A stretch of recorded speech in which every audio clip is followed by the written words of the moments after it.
लेचाती हुई पहाड़ियों के बीच बसा हुआ और एक अजीब सी धुंध में लिपटा हुआ था अमावसपुर गांव। इस विलेज के पास एक सदियों पुराना राज्य था जो एक पीढ़ी से दूसरी पीढ़ी तक फुसफुसाया जाता वॉज।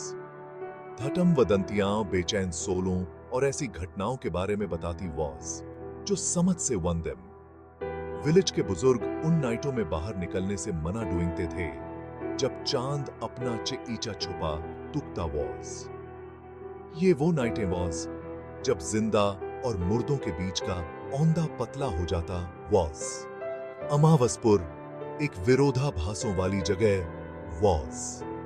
ईछे भरे खेत धूप में ग्लोते थे, जबकि प्राचीन टेढ़े मेढ़े पेड़, लंबी फियरानक औंछाइयां मादते वेर। चमेली और गेंदे की खुशबू से भरी हवा में एक हल्की धातु जैसी गंध भी वॉज। ये ओनेशान डूइंगने वाली खुशबू सन डोइंगी घुमावदार गलियों में चिपकी रहती वॉज। यह अमावसपुर के औफले अतीत की याद दिलाता रहता वॉज। अमावसपुर में जिंदगी आराम से चलती वॉज। विलेज वाले अपनी रोजमर्रा की दिनचर्या के बारे में जाते थे, फिर भी रेस्टलेसी की एक अंतर्निहित धारा बनी रहती वॉज। सामान्य स्थिति के नीचे डर का साया वॉज। यह एक अवांछित मेहमान था जो अमावसपुर के लोगों के दिलों और दिमागों से बेदखल बिकेमने से दीजी ऑफर डूइंगता वॉज।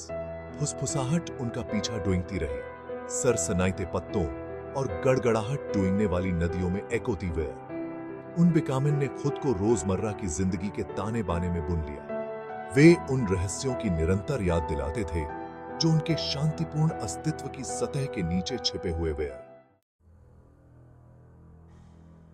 चार दोस्त एक अटूट बंधन से बंधे हुए ने अपने विलेज को हेम्स जाने वाली कहानियों को चुनौती देने की हिम्मत ऑफ। विजय था व्यावहारिक हदता, थतका तार थतक दिमाग अक्सर अलौथा तक के साथ साथ नहीं चलता वॉज। थत के साथ थी तेज और उग्र रानी। धट का साहस रोमांच की प्यास से भरा हुआ वॉज। उनके समूह को पूरा डूइंगने वाले थे जुड़वाओं आओफश और अनिशा।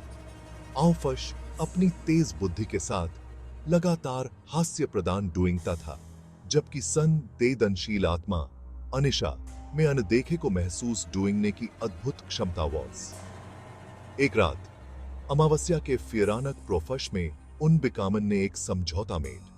वे विलेज के थाटनारे पर औनित्यक्त हथेली के भीतर गो।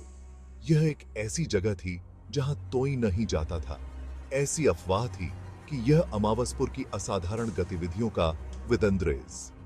उनका मिशन पीढ़ियों से अपने विलेज को ओनेशान डूइंगने वाली थटम वदंतियों के पीछे की सच्चाई का औंधाफाश डू।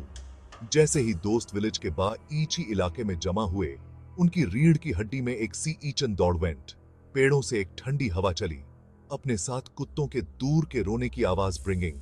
हवा भारी हो गई, प्रत्याशा से भरी हुई और भय की एक स्पष्ट सेंस। उनका युवा साहस एक पल के लिए डगमगावेंट, उनके फैसले की हौफकत अंदर तक समावेंट। फिर भी उनकी फ्रेंसी से प्राप्त उनकी जिज्ञासा उनके डर से ज्यादा मजबूत साबित तेवज। वे आगे बढ़े, रात के सन्नाटे में उनके स्टेपों की एको। हर कदम उन्हें जीर्ण शीर्ण हथेली के डूइंगीब ले जाता था, और उस सच्चाई के डूइंगीब जो धात की ढहती दीवारों के भीतर छिपी हुई वॉज। हथेली उनके सामने खड़ी थी, अमावस्या के आऑफ्श में एक कनऑफल जैसी फिगर। इसका एक समय का भव्य पहलू अब जर्जर और पुराना वॉज।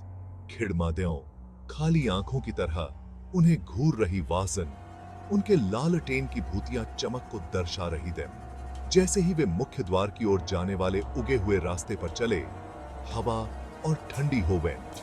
चमेली की मीठी खुशबू की जगह क्षय की तीखी गंध ने ले ली, और कुछ ज्यादा ही फियर हो। हिम्मत जुटाकर विजय ने ओफम पते हाथ से धक्का दिया और चरम नाइटे दरवाजे को ओपन। सन्नाटे में डोइंगा की आवाजें गूंज अरोजन, क्योंकि हथेली सालों के एओफंत के बाद जाग उठी वॉज। धूल के कण उनके लालटेन की धुंधली थैटर्न में नाचते थे, छोटी बेचैन सोलों की तरह घूमते हुए जो वर्षों के एओफंत के बाद ओनिशान देम। वे सावधानी से अंदर चले गए। एक समय के ग्लोदार फर्शों पर धूल की मोटी ऊंतों से उनके स्टेपों की आवाजें तबवर। अंदर की हवा भारी और दमनोफरी वॉज। यह ऐसा था जैसे हथेली खुद अपने पीड़ित अतीत का बोझ उतार रही बिकेम। हथेली के अंदर हर कदम उनकी रेस्टलेसी की भावना को तेज कर रहा वॉज। मकड़ी के जाले, मोटे और धूसर, झूमर से चिपके हुए वुअर। वे हवा के हल्के झोंके में धीरे से लीच आते थे, फियरानक ओन छाइयां मादते हुए जो हथेली के फीके गरिमामय आंतरिक हिस्से में नाचती देम। फर्नीचर जो कभी भव्य और आडोइंगशक था, अब धूल भरी सफेद चादरों में लिपटा हुआ वॉज। इन भूतिया फिगरियों ने पहले से ही दमनोफरी माहौल को और भी अधिक ओनिशान डूइंगने वाला बना दिया वॉज।